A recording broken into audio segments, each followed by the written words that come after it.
porque creo que les van a servir. Sí, decime. Eh, de cómo era la diferenciación, si era esto que involucraba la matriz, que activaba y desactivaba como los genes, y a partir de eso, como que se diferenciaba la célula, como la pregunta pedía, ¿cómo podemos asegurar de que esta célula va a producir anticuerpos? Y era, tipo, se refiere a esto de la matriz y que activa y puede apagar y activar ciertos genes, partes como del ADN, algo así. Eso no me quedó muy claro y tampoco pude responder eso. ¿En cuál pregunta estaba eso? En la 2 si no me equivoco. A ver. Mm, mm, mm. Dice, ¿por qué podemos asegurar que todas las células producto del proceso 1 producirán anticuerpos idénticos? Porque tienen el mismo ADN. Entonces tienen la misma información para producir ese tipo de proteínas. Después se produce un recorte del ADN y todo eso que no lo van a ver ustedes, pero en una Profe, etapa inicial produce lo mismo. Sí, profe, bueno, yo en esa, ¿le puedo decir lo que respondí de esa pregunta? sí, A ver si está decime. bien. Yo puse, podemos asegurar porque porque en el proceso 1 de la interfase heredan su material genético a cada célula nueva producida por medio de la mitosis, donde es Bien, una forma de reproducción celular en donde la célula madre da origen a dos células hijas, que son iguales a la célula madre teniendo el mismo número de cromosomas y misma información genética, por lo tanto no hay variabilidad genética. está perfecto. Está bien. Es eso. Ah, entonces me compliqué porque yo tenía en mente esto del ADN y Claro, capaz que te pusiste a indagar y es re complejo el proceso de recorte del ADN, de los linfocitos justo. Pero en una primera instancia todas tienen el mismo ADN y producen los mismos anticuerpos que son los que heredamos, digamos. Después se van desarrollando nuevos anticuerpos eh, que son generados por estas células a partir de nuevos antígenos. Profe, perdón, Sí, una pregunta. Respecto a la primera parte, que dice de la figura, ¿no? Cuando sí, hay un solo linfocito se supone y que después hay varios.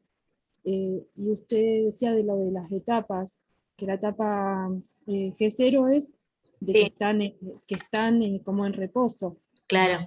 Pero, o sea, y explicarlo, porque si a su vez hay un montón, digamos, como que hubo interfase y todo, eh, esa Claro, parte la a mí célula puede entrar y salir de G0 cuando, eh, por ejemplo, la célula puede pasar a G0 y después volver a G1. Se reproduce, genera nuevas células que no están diferenciadas, porque una cosa es la diferenciación y otra cosa es la generación de organelos y otros tipos de cosas que necesita la célula para vivir, para generar suficiente cantidad para poder abastecer a dos nuevas células. Entonces, por un lado tenemos que la célula puede agrandarse y generar nuevos organelos, pero no necesariamente producir algo, digamos. Justamente una célula diferenciada normalmente no se reproduce.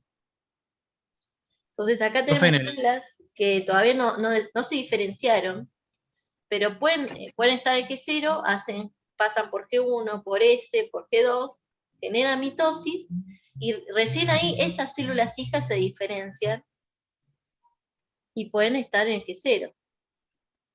Pero claro, aún así desarrollar los organelos que ya tienen. Sí, decime. yo hice, como que hice todo ese proceso, o sea, expliqué esa parte, o sea, como que la interfase, pero usted dice que como que no se reproducen, o sea, no se... Claro. En, eh, claro, una vez que se reprodujeron, eh, estos glóbulos blancos no diferenciados, ¿ves? O sea, acá, a ver, no sé si se ve. Acá, no se ve nada. Bueno, acá tenemos una célula sin diferenciar. Nos dice, a ver. En la sangre tenemos millones de glóbulos blancos no diferenciados. Cada uno de ellos está preparado para la producción de anticuerpos ligeramente diferentes. A causa de estas diferencias, los anticuerpos producidos por cada uno de ellos se unirán a estructuras diferentes. Llamamos no diferenciados a los glóbulos blancos porque inicialmente se encuentran en una etapa en la cual no producen anticuerpos. O sea, no están diferenciados.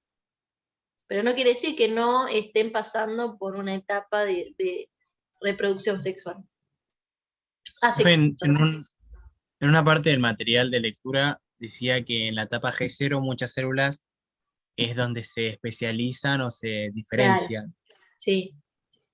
Y es así cuando están en G0 y se especializan, pasan a la interfase y ahí pasan a la G1. No, normalmente una vez que se diferenciaron las células quedan ahí. En G0. No siguen reproduciéndose. Ah, porque Por yo no eso, sabía cómo. en cada tejido hay ciertas células encargadas, muchas veces no están tan diferenciadas como las otras. Por ejemplo, en la piel hay una capa germinal, hay una capa de base que no están tan diferenciadas como las células de arriba, que son las células que se llenan de queratina. Esas células están en G0 hasta que se mueren, las que están más superficiales. En cambio, las otras no, están continuamente entrando en reproducción y no están tan diferenciadas. Justamente por eso son células germinales. Cuando se especializa mucho una célula, normalmente cumple su ciclo vital, se muere. Se especializa y muere. O en el caso de las neuronas o los músculos, que continúan quizás produciendo menos proteínas, pero no se reproducen, salvo que sea alguna inducción externa, especial, por eso también se desarrollaron varios medicamentos para recuperar tejido cerebral, pero está todavía en estudio eso. Normalmente no se vuelven a reproducir.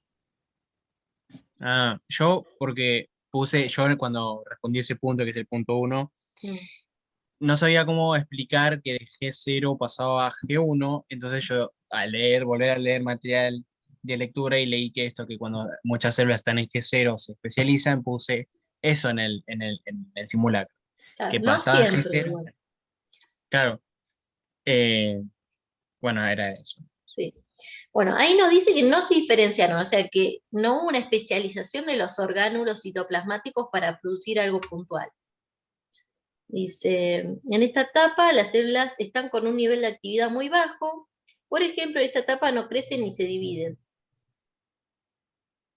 La célula que está antes del proceso 1 puede permanecer en G0, pero también puede volver a reproducirse y formar células indiferenciadas, como ella. Profe, Sí, decime. entonces la célula diferenciada sería cuando está en la etapa G0.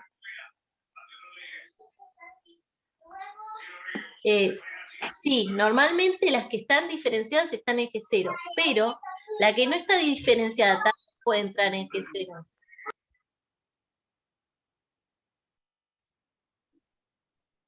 Ya se murieron. No se puede. Me perdí. A ver, tenemos la etapa G0 es un momento en que la célula está parando. Puede tomarse una pausa hasta reproducirse nuevamente, sin implicar una diferenciación celular. No es tan asociada la diferenciación celular con la etapa G0 sí o sí. Eso quizás es lo que los está mareando. Ah, sí, eso me está mareando. Es como que pienso que todas las células las diferenciadas son cuando están en la etapa G0. Claro. Y no es así. Puede ser que una célula que no esté diferenciada esté en una etapa G0. Y después retoma la actividad. Porque yo puse como que se llama G0, donde la célula puede salir del ciclo y no se reproduce, pero si el organismo lo requiere, puede volver a entrar a la siguiente fase. Exactamente. Pero no vuelve a G0, sí. Puede volver a G0, Ah, una vez que se diferencia. ok. O sea, esas, ¿Y en qué las varía? células... Sí, decime. Perdón, profe. ¿Y en qué Sí. varía en que vuelva o no vuelva o se quede en G0? Porque, por ejemplo, vos podés tener un linfocito, que, por ejemplo, nosotros tenemos en los ganglios linfáticos un montón de linfocitos sin diferenciar. Y si entra un nuevo agente externo, un agente patógeno, algo extraño, vamos a necesitar gran producción de anticuerpos contra ese antígeno. Entonces, va a requerir mucha gente, muchas células trabajando para producir anticuerpos. Entonces, tenemos una célula, un linfocito B sin diferenciar, le llega alguna célula presentadora de antígeno y este se empieza a reproducir y genera nuevas células diferenciadas para producir mucha cantidad de antígenos. Pero esa célula, hasta que no llegue una respuesta de algún lado, no va a reproducirse, no va a diferenciarse. Y una vez que se reprodujo esa célula, se va a diferenciar porque necesitamos anticuerpos. Entonces depende mucho de los factores externos que activen o no a esa célula a diferenciarse o a reproducirse. Profe, ¿los linfocitos B no tienen mucha relación con los linfocitos T? Tienen relación, sí. Normalmente algún linfocito T se presenta al antígeno. O sea, yo como en un videíto entendí como que los linfocitos T eran como los policías que detectaban algún antígeno y los linfocitos B eran los que como que los retenían, los Claro. trataba de... O sea, los linfocitos T, bueno, o sea, van a encontrar el antígeno, digamos, esa sustancia extraña que entró al cuerpo. Y se lo van a presentar al linfocito B para decirme, mirá lo que encontré. Entonces, el linfocito B va a llenar lo máximo posible que pueda de los anticuerpos, digamos, esos anticuerpos se van a encargar de, a veces, desactivar a las bacterias, o a veces facilitan el reconocimiento de ciertas células para que maten a ese agente extraño. Que puede ser una bacteria, un hongo, un protozoo, un clavo, lo que sea, pero es un agente extraño que tiene que ser reconocido. Y los anticuerpos sirven para eso también. Ok, gracias, profe. ¿Se entendió un poco por qué pueden estar en fase G0 sin diferenciarse y después por qué vuelven a entrar en G0 diferenciados?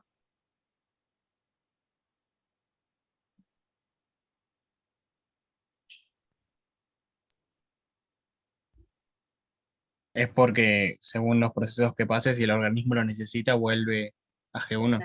Claro, pero Dependiendo una de vez que se diferenció esa célula, no puede volver a ser una célula germinal. No puede volver a estar no diferenciada y reproducirse.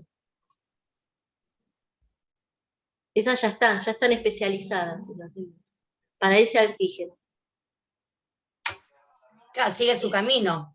Claro, en algunos casos puede ser algo que generamos anticuerpos de forma permanente, o puede ser que duren 15 días. Depende de cuánto vida hay diferentes tipos de procesos que dan lugar a una protección más a largo plazo y otros a más corto plazo. Saberlo antes del simulacro, profe. No creo que sea el mismo tema. Por suerte para ustedes. Pero tranquilos. No se desesperen. Pues se van a poner nerviosos y es contraproducente. Bien, ¿quieren seguir hablando del simulacro? ¿Quieren que busque el PDF de eso o quieren que sigamos con sistema circulatorio, pues, para ver los tiempos. Sí, profe, seguimos. Por mí ya entendí. Bien. No sé si... Bueno, ¿alguien más tiene alguna duda con lo del simulacro? Yo ya entendí, profe, me saqué la duda. Buenísimo. Gracias. Listo. Bueno, a ver. Bueno, no sé si estuvieron viendo que, bueno, me contaban que a veces les cuesta organizarse con el tema de los apuntes, de la lectura, o con los tiempos, ¿no? Ahí les pasé algunos métodos de estudio o formas que quizás les sirva para trabajar ciertos conceptos, para volver el tiempo más eficiente, digamos, que sea más eficiente, que no pierdan tanto tiempo eh, con, con tratar de organizarse. Después, si tienen tiempo, chusmeen, algunos métodos están buenos, como por ejemplo, uno bien simple es el subrayado, que ahí hace un uso de los colores que es muy bueno, porque ayuda a la memoria visual y a jerarquizar ciertos conceptos mm, en nuestra cabeza a medida que nosotros vamos subrayando. O también recomienda que el subrayado se dé después de una lectura rápida, porque así nosotros podemos identificar qué es realmente lo que nosotros... Al principio, cuando haces la primera lectura, todo te parece importante. Entonces está bueno hacer el subrayado luego, porque empezás a detectar palabras clave o ciertas cuestiones. Bueno, también plantea que un color para palabras clave, un color para palabras que no conozco. Entonces así también se organizan y le es más eficiente a la hora de estudiar. Bien, vamos a empezar. Bueno, la semana 7, que formalmente empieza el lunes, habla sobre el sistema circulatorio. Esto va a ser el último sistema que va a entrar dentro del primer parcial. Hay una cosa que quiero charlar con ustedes, que es que si les va mal en el primer parcial, no larguen todo. Tienen otra fecha más, que es bastante lejana, así que no se desesperen. Puede ser un poco frustrante al principio de la facultad, así que no se sientan mal. Si les va mal la primera, no piensen que es que no sirven para esto, que la primera vez que rendí un parcial, no me acordaba ni mi DNI. Me preguntaron el DNI y yo me quedé así como, ¿qué me estás hablando? Así que los nervios siempre juegan en contra. Igual la promocioné, no hubo ningún problema. Yo hice un drama, pensé que había desaprobado, pero bueno. Piensen que los voy a estar acompañando, que si no es esta vez, puede ser la próxima. Ténganse paciencia, traten de tratar de buscar recursos, como por ejemplo los que le pasé, léanlos. Así aprovechan el tiempo que tengan entre el trabajo, entre la facultad. Y bueno. Bueno, vamos a empezar. Entonces nos dice... Voy a empezar un poquito más abajo porque arriba está siendo un poco reiterativo de lo que estábamos viendo. Dice, sin embargo, los organismos humanos estoy trabando. Sin embargo, los organismos humanos y muchos otros organismos pluricelulares no somos solo células. Estamos organizados de manera compleja. Las células se agrupan y forman tejidos que a su vez forman órganos, y estos órganos a su vez forman sistemas de órganos que se encargan de funciones generales del cuerpo, como por ejemplo la reproducción, la coordinación, el movimiento, la nutrición. Vieron que esto lo estuvimos charlando, los niveles de organización. Piensen que el sistema digestivo, el sistema respiratorio y circulatorio son el más alto nivel que pueda llegar a tener el humano, un ser vivo, que es el sistema de órganos. Por si hay alguna pregunta en el examen relacionada, bueno, ¿a qué nivel estamos hablando cuando hablamos de el corazón? Bueno, va a ser un órgano de un sistema de órganos que es el sistema circulatorio. Bien, dice, fíjense bien de eso, de tenerlo bien claro en la cabeza de cuándo estamos hablando de un tejido, cuándo estamos hablando de un órgano, todo eso. Yo voy a tratar de irles mostrando a qué estamos haciendo referencia a medida que vamos avanzando. Bien.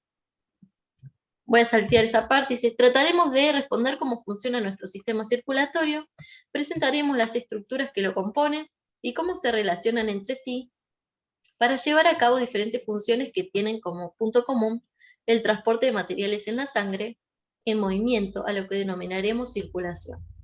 ¿Qué pasaría si no tuviéramos sistema circulatorio? ¿Qué les parece? El corazón no funcionaría. ¿Y qué le pasa a alguien que tiene un problema en el corazón? No bombea bien, ¿Puede seguir viviendo? no bombea bien la sangre y muere porque no le Exactamente. llega oxígeno a la sangre. Exactamente. O sea, es muy necesario. ¿Por qué? Porque nuestros tejidos son llegamos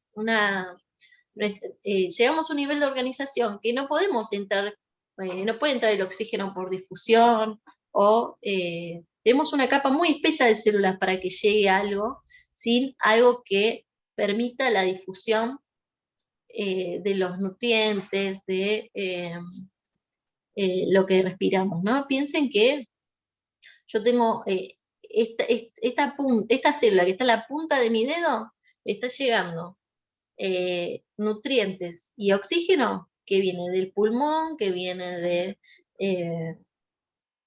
del intestino, o sea, miren el recorrido gigante que tiene que hacer, o sea, para una molécula.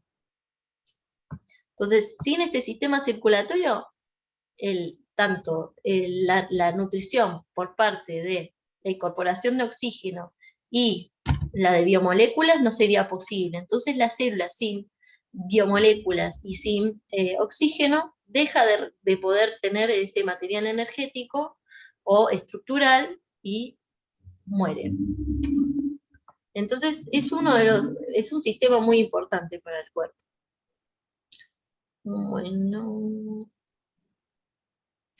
Bueno, dice, el sistema circulatorio, también llamado sistema cardiovascular, se encarga del transporte de sustancias a cada parte del cuerpo. Entre otros importantes roles que no abordaremos en este curso, esta función es posible gracias a que la sangre en nuestro cuerpo se encuentra en constante movimiento, es decir, circulación.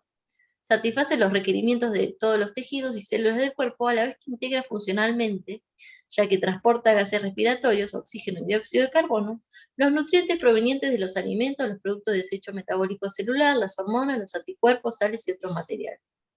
Bueno, acá nos está diciendo a qué nivel actúa, ¿no? El sistema circulatorio. Lleva y trae sustancias desde las células hasta otras células, o sea, de cada tejido se lleva algo y se lo entrega a otro para que pueda excretarlo, pueda aportar algo. Bien, dice. La sangre. La sangre es un tejido conectivo, conjuntivo, con mucha matriz extracelular. Tanta que, bueno, es líquida. Es un tejido vivo, la sangre.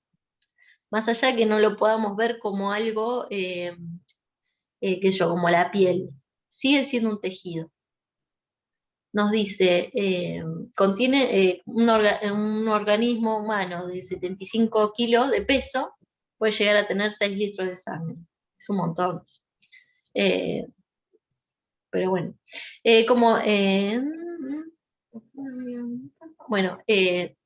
Casi la mitad, un poquito más de la mitad, de esos 6 litros, es el plasma. ¿Qué es el plasma? Bueno, es agua y, un montón de anticuerpos, sustancias para transporte de hormonas, tiene un montón de cosas ahí. Después tenemos que si uno lo centrifuga, ¿no? Podemos detectar cuál es el volumen plasmático, y acá en esta liñita es la cantidad que ocupan los glóbulos blancos y las plaquetas sirven para la coagulación de la sangre, y el resto van a ser los glóbulos rojos, que son los que transportan el oxígeno y el dióxido de carbono. Bien. ¿Qué les parece? ¿Qué palabras acá serían clave en estos textos que estuvimos leyendo? Sangre. Ujú. Conectivo especializado. Que es un tejido conectivo especializado, ¿qué más?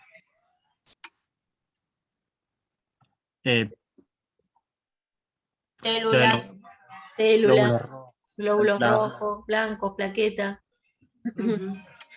Podríamos agregar nutrientes, gases respiratorios. ¿Por qué está bueno identificar, cuando voy avanzando en el texto, qué palabras son importantes? Porque si ustedes anotan esas palabras, después, a la hora de hacer un texto, saben qué cosas no pueden faltar. Estos conceptos. Tenerlos a mano siempre es bueno, porque no importa cómo después vos jerarquices el texto, si están presentes, significa que lo podés desarrollar de alguna forma. Eso también les va a dar confianza a la hora de pensar las preguntas que tienen que responder, ¿no?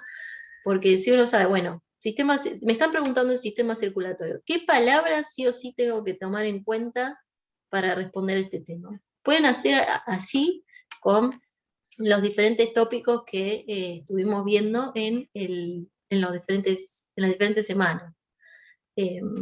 Anotarse en un cuadernito cuáles son las palabras importantes de cada uno de estos. ¿Por qué? Porque si salta una pregunta de algún tipo de sistema, van ahí y tienen un montón de cosas que le van a ir permitiendo desenvolverse.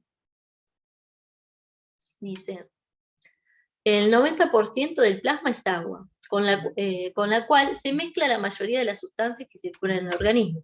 Aquellas sustancias no hidrofílicas, o sea, que tienen afinidad con el agua.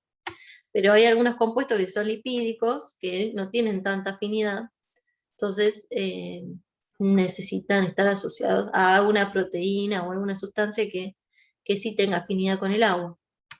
Dice, también forman parte del plasma algunas moléculas o sustancias relacionadas con la función de proteger al organismo de enfermedades, anticuerpos, y otras asociadas con la función de transmitir mensajes entre las células, por ejemplo, las hormonas. Bien, se dan cuenta que se va repitiendo la palabra plasma, la palabra glóbulo blanco, glóbulo rojo. Están presentes, vamos a ver que se van a repetir una y otra vez. Las palabras clave normalmente tienden a aparecer muchas veces en el texto. Eso también está bueno que entiendan la definición de también esas palabras importantes, porque eso también les va a dar soltura a la hora del examen.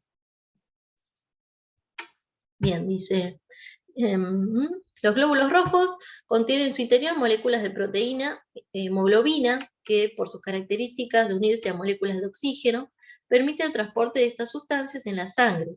Los glóbulos rojos también participan en el transporte de dióxido de carbono. Los glóbulos blancos son un grupo amplio de varios subtipos de células del sistema inmune que forman parte de la sangre. Todas ellas tienen en común la función de participar en la defensa del organismo contra agentes productores de enfermedades, como virus, bacterias, y las plaquetas son pequeños fragmentos de células que participan en el proceso de coagulación de la sangre. Si nosotros no tenemos plaquetas, no formamos coágulos. Dice, a excepción del oxígeno, el dióxido de carbono, que son transportados, a excepción del oxígeno y el dióxido de carbono, que son transportados por los glóbulos rojos, las sustancias se transportan en la sangre formando parte del plasma. Algunas de esas sustancias son solubles en agua y otras no lo son. Entre las sustancias que se disuelven se encuentra la glucosa, los aminoácidos, los minerales y algunas vitaminas y hormonas. También son solubles algunas sustancias de desecho y los anticuerpos producidos por una clase de glóbulos blancos. Las sustancias que no son solubles en el agua se unen a proteínas presentes en el plasma y así son arrastradas por la circulación. Un ejemplo de esas sustancias es el lípido denominado colesterol. Bueno, acá hay un GIF que hace todo un recorrido por ciertas venas. Está bueno, si lo quieren ver después en el campus. Bueno, acá hay una pregunta que no creo que la saquen enseguida. Dice, cuando vamos a sacarnos sangre para realizar un análisis, recibimos algunas recomendaciones previas. Por ejemplo, si el análisis en el análisis se pretende medir la cantidad de glucosa en sangre, nos recomiendan acudir a con un ayuno previo de 8 horas. En el gráfico puede verse los niveles de glucosa en sangre medidos en varios momentos posteriores a la ingesta de comida. Dice, ¿cómo explicarías el aumento de la glucosa en sangre que se observa durante la primera hora aproximadamente? O sea, esta gente no tuvo alimentos externos durante 8 horas. Y al momento de hacer la prueba le dan determinada cantidad de glucosa que les sirve para hacer un control de la glucosa en sangre, ¿no?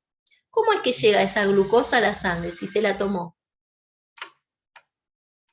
esa persona? Por el azúcar. Claro, pero ¿cómo llega ese azúcar a la sangre? Y debe ser cuando, en la parte que absorbe los nutrientes, ¿no? De la parte del intestino delgado.